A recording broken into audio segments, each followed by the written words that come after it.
Hello students, today we learn about force, work and energy. In this chapter we learn force, work, energy, kinds of force and machines. So let us start. First, force. In our everyday life we see people working. हम अपने जीवन में प्रत्येक दिन देखते हैं कि लोग काम कर रहे हैं. Some people work in fields, कुछ लोग खेतों में फील्ड्स में काम करते हैं.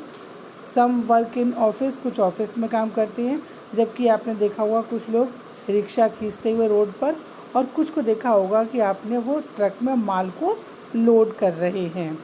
All these people are using energy to push और पुल एन ऑब्जेक्ट. ये जो सभी लोग हैं ये एनर्जी का यूज़ करते हैं टू पुश और पुल एन ऑब्जेक्ट, किसी भी ऑब्जेक्ट को खींचने या धक्का देने के लिए. दिस पुश और पुल इज़ कॉल्ड फोर्स. ये पुश और पुल जो है फोर्स कहलाता है. अ पुश और अ पुल दैट मूव्स और stops a moving object is called force. Push और पुल के द्वारा हम किसी भी मूव करते हुए ऑब्जेक्ट को रोक सकते हैं, इसको फोर्स कहते हैं. Force help us to do so many things. Force कई चीज़ों में हमें हेल्प करता है, इसके द्वारा हम कई काम कर सकते हैं. जैसे कि it can move an object, हम इसके द्वारा किसी भी ऑब्जेक्ट को मूव कर सकते हैं. जैसे आप फुटबॉल खेलते हैं तो किक मारते हैं तो बॉल को यहाँ से थ्रो करके यहाँ किसी भी डायरेक्शन में जा सकती है. Now it can stop a moving object, कोई भी मूव करता हुआ ऑब्जेक्ट है उसको आप स्टॉप भी कर सकते हैं. You can change the shape of an object, किसी भी ऑब्जेक्ट का आप शेप चेंज कर सकते हैं. And it can change the direction of an moving object, और कोई भी ऑब्जेक्ट है जिसकी डायरेक्शन के मूव के डायरेक्शन को भी आप चेंज कर सकते हैं. Kinds of force. In nature there are various kinds of force. Nature में विभिन्न प्रकार के फोर्सेस पाए जाते हैं. Muscular force, gravitational force, mechanical force, elastic force and frictional force.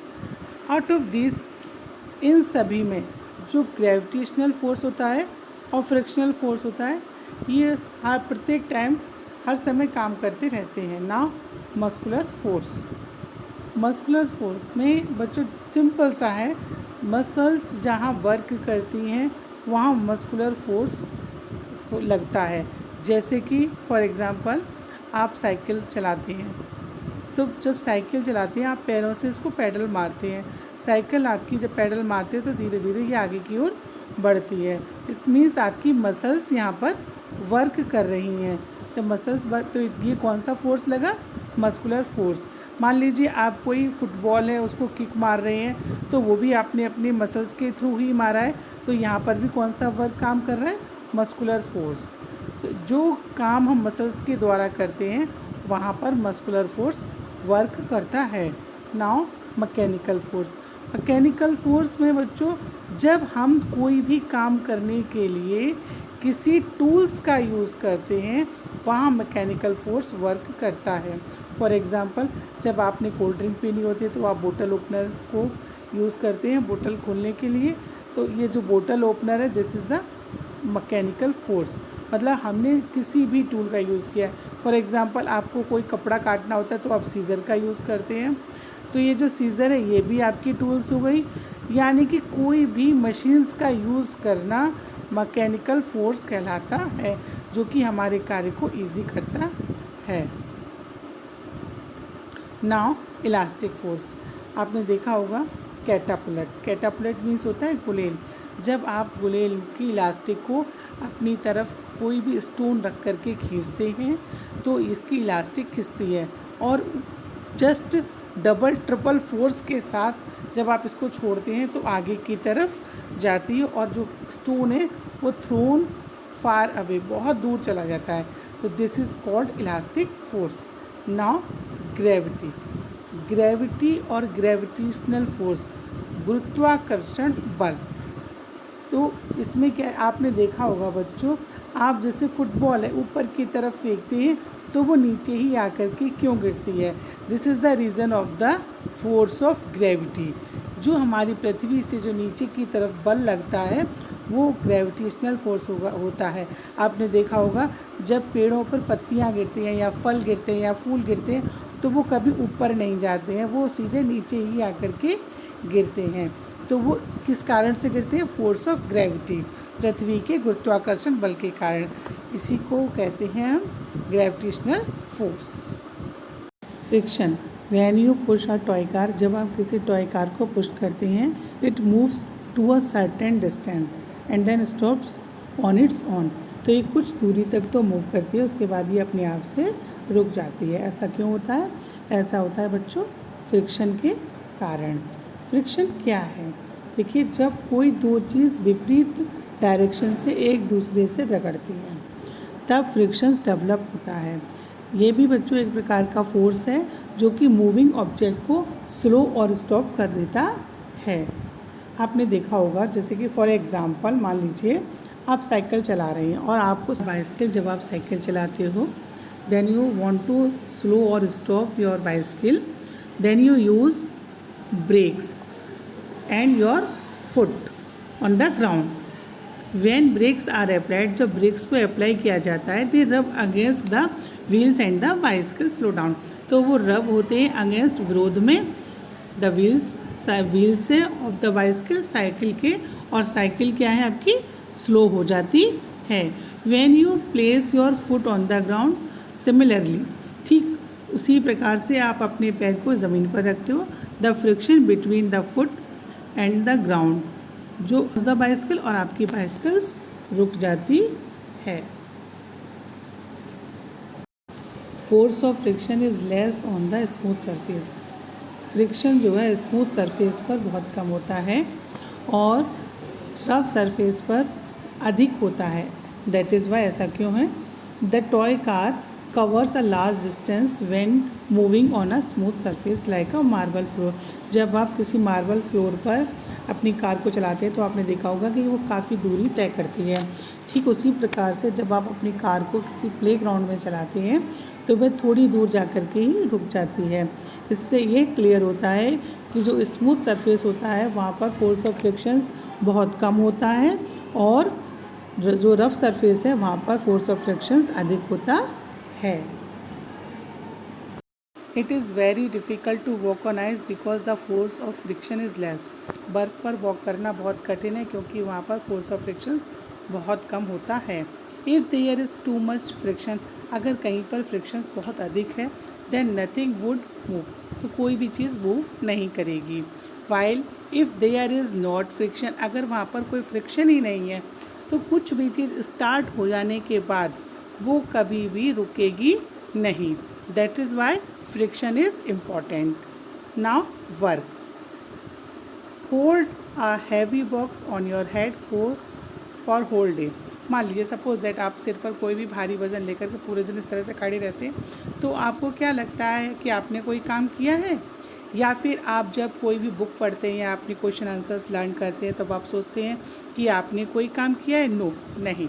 In both cases you have not done any work. इन दोनों ही केसेस में आपने कोई भी काम नहीं किया है। इन आवर एवरीडे लाइफ, हमारे जीवन में प्रत्येक दिन हम अक्सर एक वर्ड का यूज़ करते हैं जो कि होता है वर्क, हमने काम कर लिया। हाउएवर इन साइंटिफिक लैंग्वेज, जबकि साइंटिफिक लैंग्वेज में बच्चों work has a very special meaning. Work का एक बहुत ही स्पेशल मीनिंग है। वर्क तब पूरा होता है जब कोई object over a distance on applying force, कोई भी ऑब्जेक्ट मूव करता है कुछ डिस्टेंस पर अप्लाइंग फोर्स को अप्लाई करने के बाद। For example, if you apply force on a rock, आप किसी भी रॉक पर फोर्स को अप्लाई कीजिए, अगर वह मूव हो जाती है तो आपने काम किया है, और यदि वह मूव नहीं होती है तो वर्क इज़ नॉट डन, यानी कि आपका कोई भी काम पूरा नहीं हुआ है। Machines are use to make our task easy. Machine के यूज़ के द्वारा हमारा कोई भी काम है वो आसान हो जाता है। सम मशीन्स आर वेरी सिंपल, कुछ मशीन्स बहुत ही सिंपल होती हैं विद फ्यू और नो मूविंग पार्ट्स, कुछ में मूविंग पार्ट्स होते हैं और कुछ में नहीं होते हैं। These are called simple machines, ये सिंपल मशीन्स कहलाती हैं। और सिंपल मशीन्स 6 प्रकार की होती हैं। The first one is lever. A lever can help lift a heavy weight. Lever के द्वारा हम कोई भी हैवी वेट को लिफ्ट कर सकते हैं। Open the lid of a tin, किसी भी टीन के ढक्कन को खोल सकते हैं। और कट थिंग्स, और किसी भी चीज़ को काट सकते हैं। बोतल opener, a pair of scissors and a rod are the examples of lever. बोतल ओपनर, सीजर और रॉड, दिस वन, ये सभी एग्जाम्पल्स हैं लीवर के। A seesaw on which one child lifts the other child is also a kind of lever. अब सभी बच्चों ने देखा होगा पार्क में सीसो पर आप लोग खूब झूलते होंगे, तो वहाँ पर आपने देखा हो एक बच्चा जब ऊपर जाता है तो दूसरा बच्चा नीचे आता है, यानी कि इस बच्चे ने इसको लिफ्ट किया है। उसके बाद में ये नीचे आता है तो ये बच्चा ऊपर जाता है। This is the example of lever. Inclined plane. And inclined plane is a flat surface. Inclined plane एक फ्लैट सरफेस होता है which is higher on one end, इसका एक सिरा ऊंचा होता है। इट हेल्प्स, ये मदद करता है मूव हैवी ऑब्जेक्ट्स, किसी भी हैवी ऑब्जेक्ट्स को मूव कराने में। From a high place to low place, high place से लो प्लेस के लिए और लो प्लेस से हाई प्लेस के लिए। So it makes the work of moving things, so means इसलिए इट मेक्स द वर्क, ये काम को बनाता है, ऑफ मूविंग थिंग्स ईजियर, कोई भी चीज़ को मूव करने में आसानी से और क्विकर जल्दी से। A simple smooth flat board placed at a angle can act as an inclined plane. कोई भी एक सिंपल स्मूथ फ्लैट बोर्ड होता है, उसको आप इस तरह से प्लेस्ड कर सकते हैं, रख सकते हैं इस एंगल से, which is open use to load heavy cartons on to a truck. आपने देखा होगा कुछ लोग इस तरह से एक प्लेन तख्ते को रख करके उस पर हैवी लोड को ऊपर नीचे करते हैं। A slide is a kind of an inclined plane. Slide भी आपकी जो है वो इंक्लाइंड प्लेन होती है जिस पर आप गेम खेलते हैं। Now pulley.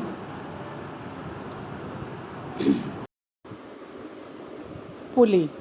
A pulley is a simple machine with a wheel and a rope. Pulley जो है सिंपल मशीन है with a wheel and a rope, एक व्हील और रोप के साथ। This is the wheel and this is the rope. The rope fits around the edge of the wheel. ये जो आपकी रोप है ये व्हील के चारों तरफ फिट होती है पुली में। अब पुली मेक्स आवर वर्क ईजी, पुली के द्वारा हमारा काम आसान हो जाता है। और by changing the directions of the force applied, और जो फोर्स हम अप्लाई करते हैं उसकी डायरेक्शन भी चेंज हो जाती है। This means instead of pulling the load up, आप इसके बजाय कि लोड को ऊपर की तरफ खींचें, पुली के द्वारा आप इसको नीचे की तरफ खींचते हैं। सपोज़ दैट आप कुएं में से पानी निकाल रहे हैं, तो आपने अगर सिंपल से पानी निकालेंगे तो आप इसको ऊपर की तरफ खींचेंगे, लेकिन पुली की सहायता से आप इसको नीचे की तरफ खींचते हैं, तो आपने ये देखा कि आपकी ये डायरेक्शन जो है वो चेंज हो गई। Wheel and axle. Wheel and axle is a simple machine which is made up of a rod and a wheel. Wheel and axle together make a simple machine. A rod attached to the center of a wheel is called an axle. जो इसकी rod होती है वो wheel के बिल्कुल centre में attached होती है, इसको एक्सल बोलते हैं। The two are fixed in such a way that move together.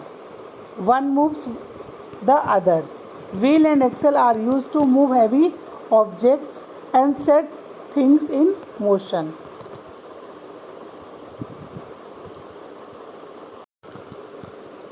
Almost all vehicles, steering wheel, roller skates, doorknob and screwdriver are the example of the wheel and axle. Wedge. Wedge means औजार. A wedge is a simple machine. Wedge भी simple machine है, which is made of two inclined planes joined back to back. जो कि दो inclined planes से मिलकर के बनी है, जो आपस में बैक टू बैक जुड़ी हुई होती हैं. It is use to split और कट थिंग्स। इसका यूज़ किसी भी चीज़ को विभाजित करने और काटने में किया जाता है। And axe and knife are good example of a wedge. Axe means कुल्हाड़ी और नाइफ मीन्स चाकू अच्छे एग्जाम्पल हैं वेज के। आपने देखा होगा जो कारपेंटर होते हैं वो कुल्हाड़ी का यूज़ करते हैं लकड़ी को काटने के लिए।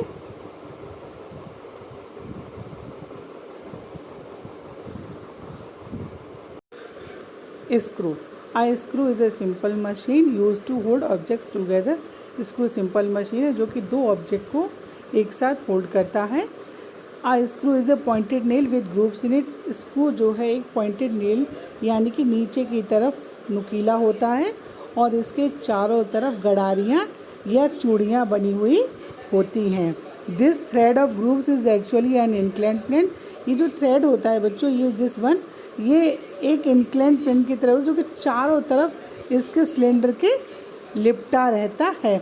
आपने देखा होगा, आप जो वाटर बोतल यूज़ करते हो उसमें ऊपर की तरफ जो आपका लिड होता है उसमें भी आपने देखा होगा कुछ ग्रुप्स सी बनी रहती है, जैसे कि चूड़ियाँ बनी रहती हैं।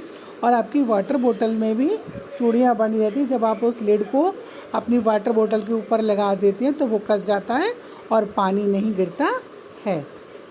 एनर्जी मीन्स ऊर्जा। Energy is required to do work. हमें कोई भी काम करने के लिए एनर्जी की आवश्यकता होती है, जैसे कि eating, playing, laughing, running, reading and so on. When you apply force on an object, जब आप किसी भी ऑब्जेक्ट पर फोर्स को अप्लाई करते हैं, then your body uses energy, तब आपकी बॉडी एनर्जी को यूज़ करती है। For example, to move a heavy carton you apply force. जैसे मान लीजिए आपको कोई भी हैवी कार्टून्स को हटाना है, मूव कराना है, तो आप फोर्स को अप्लाई करते हैं, उस पर बल लगाते हैं। And to do so your body uses energy, तब आपकी बॉडी उस एनर्जी को यूज़ कर लेती है। Our body produces this energy from the food we eat. हमारी बॉडी इस एनर्जी को प्रोड्यूस करती है फ्रॉम द फूड, भोजन से, वी ईट, जिसे हम खाते हैं। A moving car uses energy. एक चलती हुई कार भी एनर्जी का यूज़ करती है फ्रॉम द फ्यूल, ईंधन से, पेट्रोल और डीजल। इट बर्न्स जब ये चलता है। When ever force is applied, जब कभी हम फोर्स अप्लाई करते हैं, एनर्जी इज़ यूज्ड, तब भी एनर्जी का यूज़ होता है। Energy is the ability to do work. ऊर्जा कार्य करने की क्षमता है।